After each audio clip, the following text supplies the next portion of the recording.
BJP என்கிற பாசிச அமைப்பை தமிழ்நாட்டில் எதிர்ப்பதற்கு ஒரு ஆண்மகன் இருக்கிறான். அவன் பேர்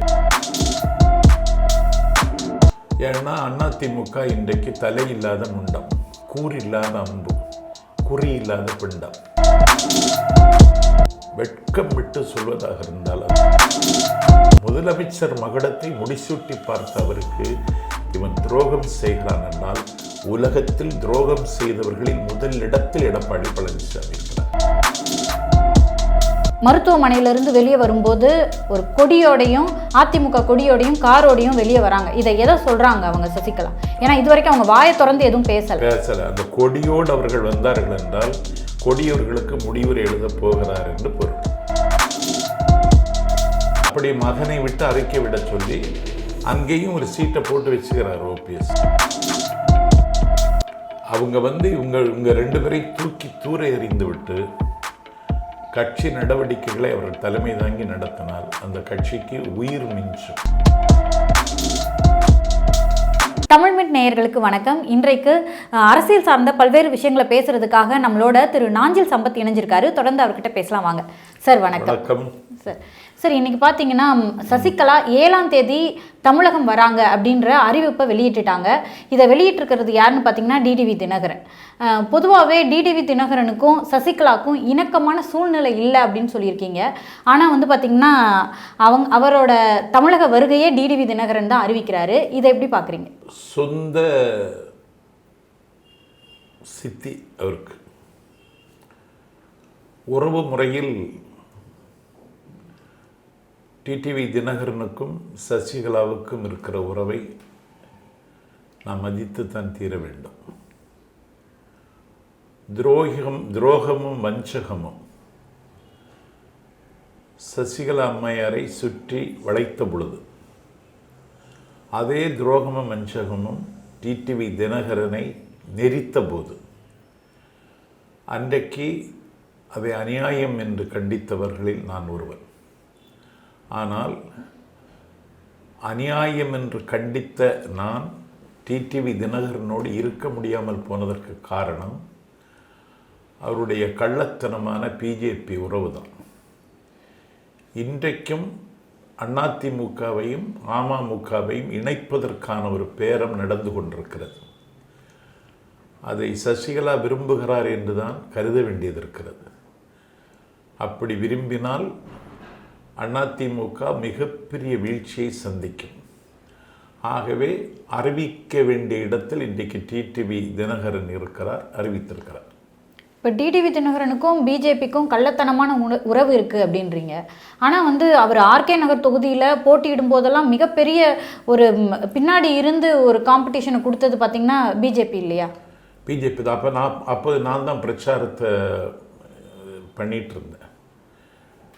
பிஜேபி என்கிற பாசிச அமைப்பை தமிழ்நாட்டில் எதிர்ப்பதற்கு ஒரு ஆண்மகன் இருக்கிறான். அவன் பேர் டிடிவி தினகரன் பேசிய இடங்களிலெல்லாம் பதிவு செய்தேன். இரட்டைலை சின்னத்தை பெறுவதற்கு லஞ்சம் கொடுக்க முயற்சித்தார் என்றவர் கைது செய்யப்பட்ட பொழுது டிடிவியை நேசிக்கிறவர்களோடு அவரை நெருங்க அச்சப்பட்ட பொழுது துணிந்து நான் அவருக்கு குரல் கொடுத்தேன். நாடு முழுக்க இயக்கம் நடத்தினேன். ஆனால் அவர் சிறையிலிருந்து வெளியே வந்து முதல் கூட்டம் மேலூரில் நடந்தது.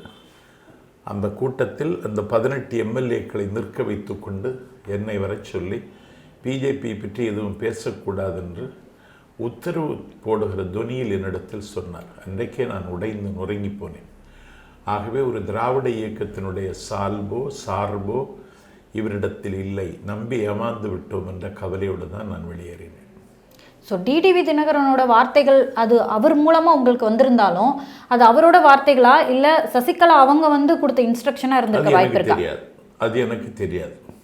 ஏன்னா ஒரு கொள்கை வழியில் சிந்திக்க மட்டும்தான் என்னால் முடியும். இந்த திரைமறைவு பேரங்கள், வெளிப்படைத்தன்மை இல்லாத நடவடிக்கைகளுக்குள்ளே நான் அத்துமீறுவதும் இல்லை, என்ன நடக்கிறது என்று நான் யோசிப்பதும் இல்லை. எனக்கு கொள்கை முக்கியம். ஆனால் அவர் உண்மையாக இல்லை கொள்கைக்கு, அதனால நான் வெளியேறினேன். ஓகே. சசிகலா பார்த்தீங்கன்னா 7ஆம் தேதி தமிழகம் வராங்க அப்படின்ற அறிவிப்பு வந்துருச்சு. அடுத்தடுத்து என்ன மாதிரியான நகர்வுகள் இருக்கும் அரசியலில், குறிப்பாக அதிமுகவில் மிகப்பெரிய தாக்கத்தை அவர்கள் ஏற்படுத்துவார்கள்.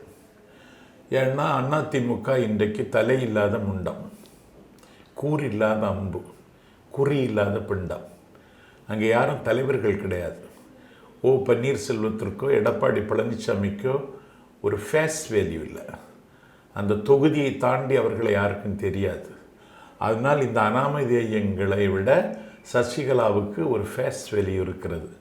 ஜெயலலிதாவோடு இருந்தவர் என்று அந்த கட்சியினுடைய அப்பாவி தொண்டன் நம்புகிறார். அதனால் அதிமுகவில் மிகப்பெரிய தாக்கத்தை அவருடைய வருகிற நாட்கள் உருவாக்கும் என்று நான் நம்புகிறேன்.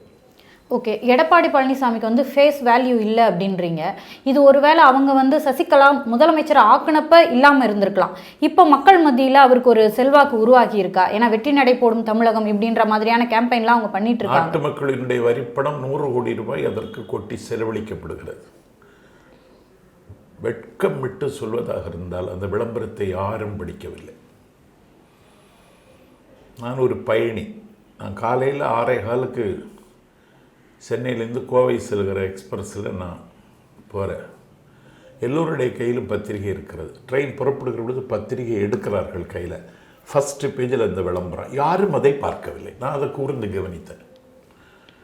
நான் அப்சர்வ் பண்ணுறேன், அப்பா இப்படி நாட்டு மக்களினுடைய வரிப்பணத்தில் மஞ்சள் குளிக்கிறா, மக்கள் அதை மரியாதையோடைய பார்க்கலையே.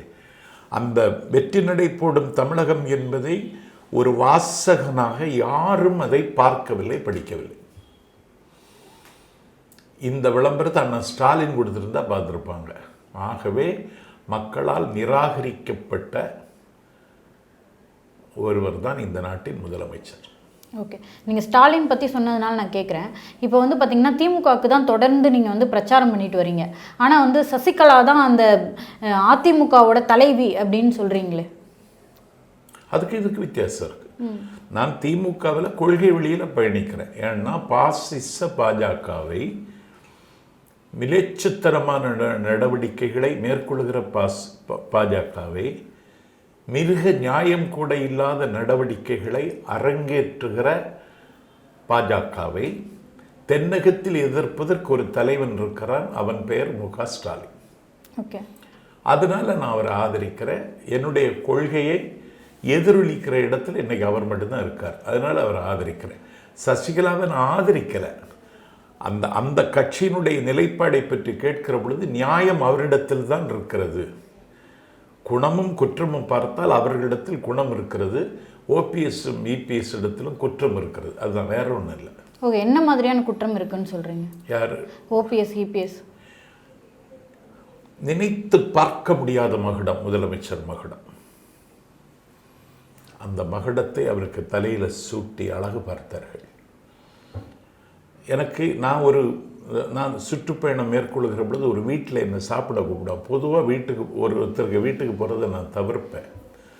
ஆனாலும் சில அன்புள்ள தம்பிகள் என்னை அழைச்சி வீட்டில் போய் சாப்பாடு போட்டாங்கன்னா, அரசியலில் அவன் எனக்கு எதிர் திசையில் வந்துட்டான்னா, அன்னை போய் சாப்பிட்டீங்களே அவன் தான் இதெல்லாம் பண்ணனான் அப்படின்னு என்கிட்ட சொன்னாலும் அவனை நான் கேள்வி கேட்க மாட்டேன், விமர்சிக்க மாட்டேன். ஒருவேளை ஒருவன் வீட்டில் சாப்பிட்டாலே அவனை விமர்சிக்கக்கூடாதுங்கிற ஒரு நாகரிகத்தை நான் இதுவரைக்கும் பின்பற்றி வந்திருக்கேன். ஆனால் முதலமைச்சர் மகுடத்தை முடிசூட்டி பார்த்த அவருக்கு இவன் துரோகம் செய்கிறான் என்றால், உலகத்தில் துரோகம் செய்தவர்களில் முதலிடத்தில் எடப்பாடி பழனிசாமி இருக்கிறார்.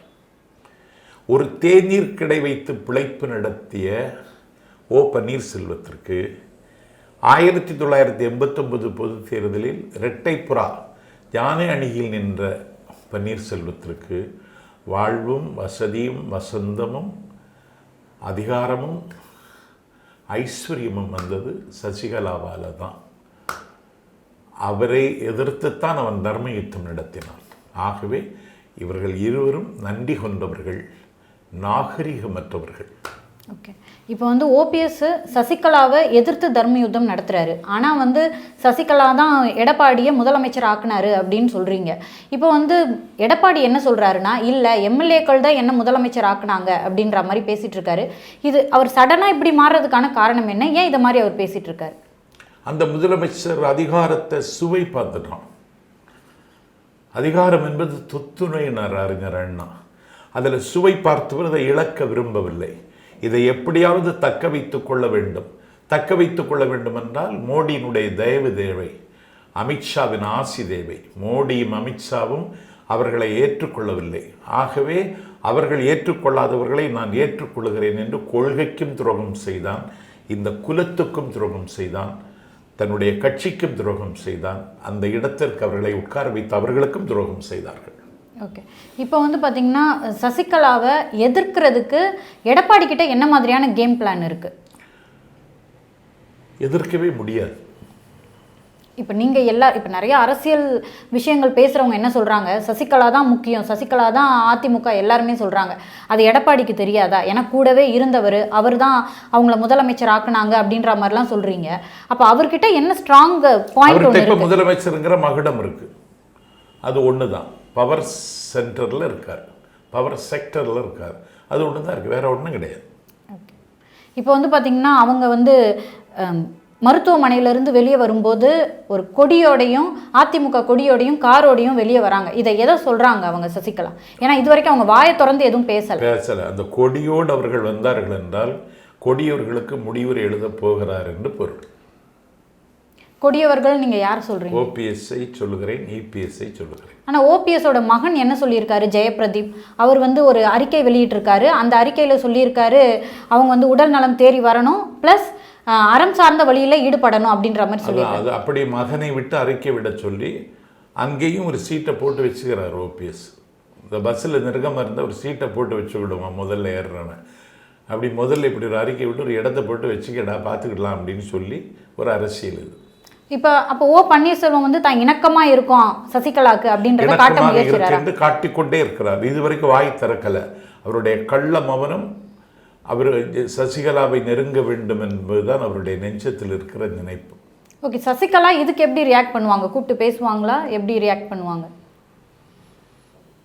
அவர்கள் என்ன நினைப்பார்கள் என்று என்னால் சரியாக யூகிக்க முடியல. நான் வந்து ஒரு அறம் சார்ந்த அரசியலை நேசிக்கிறவங்கிற வகையில் இவர்களை மன்னிப்பார்களா, மறப்பார்களா, அவ்வளவு பெருந்தன்மையாக இவங்கள்ட்ட நடந்து கொள்ள வேண்டுமா அப்படின்னு தான் நான் யோசிக்கிறேன். அது அவர்கள் நகர்வு எப்படி இருக்குன்னு என்னால் அனுமானிக்க முடியல. ஏன்னா இன்னும் 2-3 மாதங்கள் தான் இருக்குது தேர்தலுக்கு.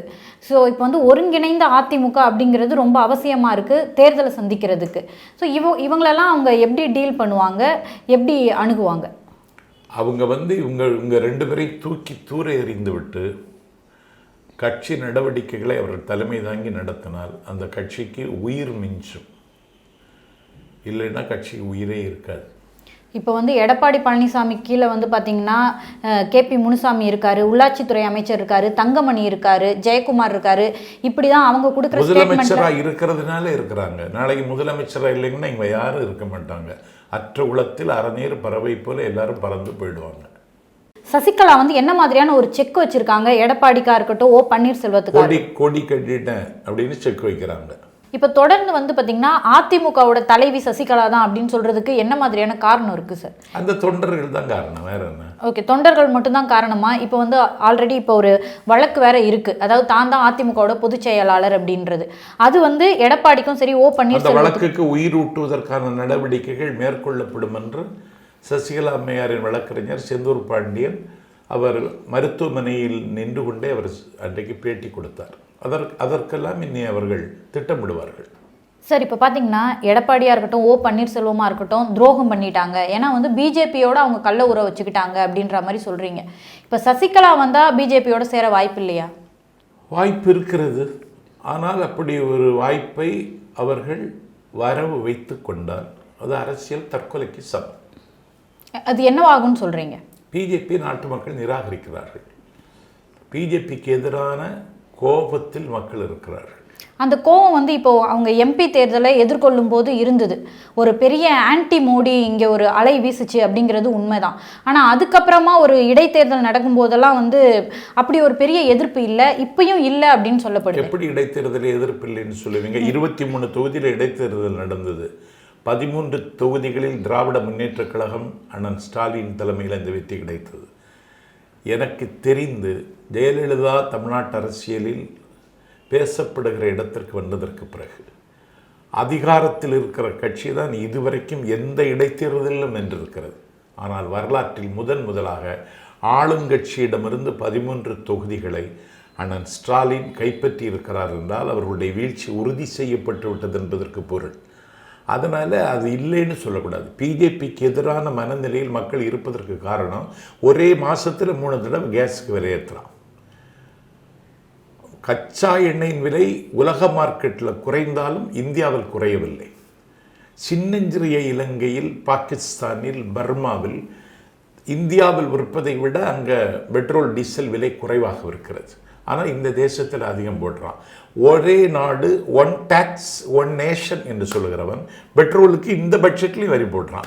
அப்போ நீ எதுக்கு சொல்கிற? நீ நாட்டு மக்களினுடைய வாழ்வாதாரத்தின் மீது கை வைக்கிறது. நாட்டு மக்களினுடைய பொருளாதார சூழல் இன்றைக்கு ஒரு ஃபினான்சியல் எமர்ஜென்சியை ஏழை எளிய மக்களும் சந்திக்கிற இடத்துல பிஜேபி கொண்டு வந்து நிறுத்தி இருக்கிறது. அதனால் பிஜேபிக்கு யாரும் வாக்களிக்க மாட்டார்கள். அந்த பிஜேபியை நெருங்குகிற நிலைமைக்கு சசிகலா வந்தால் அதனுடைய பின்னடைவு அவரையும் பாதிக்கும் என்பதற்காக சொன்னேன் நான். ஸோ ஒருவேளை எடப்பாடி இறங்கி வரும்போது அவர் தான் இப்போ முதலமைச்சராக இருக்காரு. ஏற்கனவே சசிகலா அவரை தான் முதலமைச்சராக ஆக்கிட்டு போனாங்க. முதலமைச்சர் வேட்பாளராக அவங்க எடப்பாடியை ஆக்க வாய்ப்பு இருக்கா? வாய்ப்பே கிடையாது. அப்போ ஒருவேளை டிடிவி ஒரு எருமையை ஆக்குனாலும் ஆக்குவார், எடப்பாடி ஆக்க மாட்டார். இப்போ பெட்ரோலோட விலையெல்லாம் அதிகமாக இருக்கு, அதிகமாக விலைவாசியெல்லாம் அதிகமாயிடுச்சு அப்படின்ற மாதிரி சொல்லியிருக்கீங்க. ஆனால் வந்து இப்போ அதானி என்ன சொல்லியிருக்காருன்னா, இந்த நூற்றாண்டின் மிக சிறந்த பட்ஜெட் இது அப்படின்ற மாதிரி சொல்லியிருக்காரு. எந்த செருப்பால் அடிப்பது என்று யோசிக்கிறேன் நான். இன்னைக்கு 99 இடங்களில் வென்று தமிழ்நாட்டினுடைய எதிர்க்கட்சியாக இருக்கிறது. இந்தியாவின் மாநிலத்தில் ஒரு பெரிய எதிர்க்கட்சி எதுன்னா ஸ்டாலின் தலைமையில் இருக்கிற திமுக. வர்ற தேர்தலில் இந்திய அரசியல் வரலாற்றில் இந்த ரெக்கார்டை யாரும் உருவாக்கியதில்லை என்கிற அளவிற்கு 200க்கு மேற்பட்ட தொகுதிகளில் திமுக வெற்றி பெற வைக்கும்.